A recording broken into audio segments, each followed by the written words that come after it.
consequently, no such thing as compelled speech. Government cannot tell you what to do.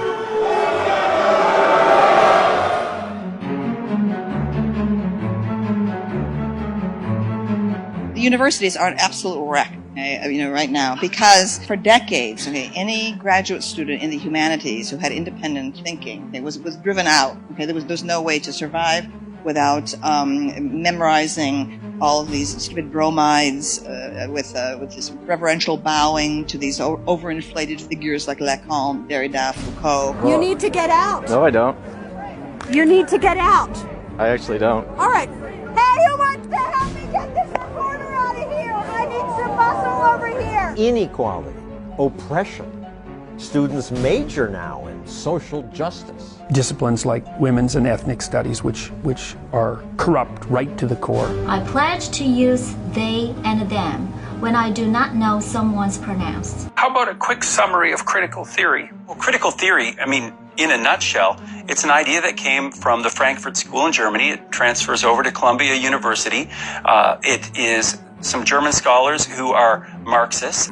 It used to be the case that at universities you were teaching a recognized subject with a recognized curriculum, and you were carrying out research or scholarship in the humanities, which was open-minded, guided by the pursuit of truth, and not dismayed, particularly if it came to surprising or unorthodox conclusions. And what they are saying is that Marxism as an economic unit or as an economic philosophy really doesn't work. It doesn't transfer very well. But let's change it over to a social theory. And it's a theory of oppressor and oppressed. And it's very bifurcated.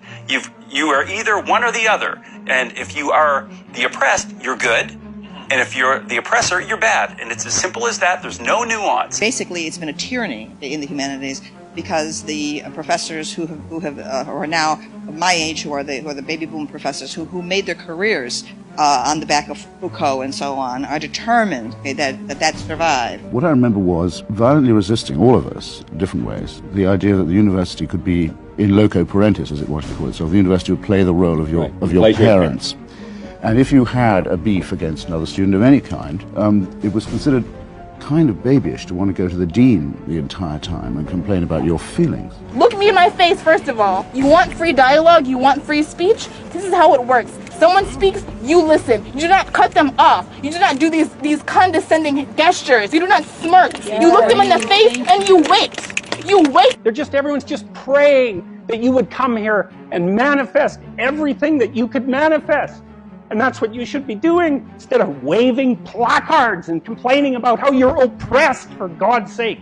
You see these Yale students complaining about their oppression. It just leaves me aghast.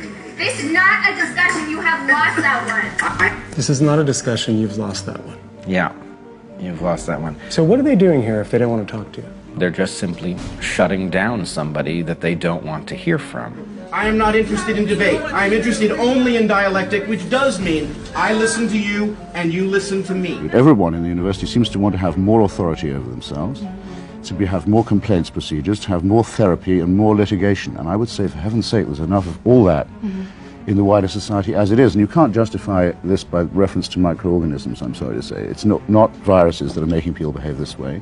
It's a regression to infantilism. Why the did you accept the position? Because Who the hired you? I have a different You vision. should step down. If that is what you think about being a semester, you should step down. You should not sleep at night. We're out. You're disgusting. Oh, we should film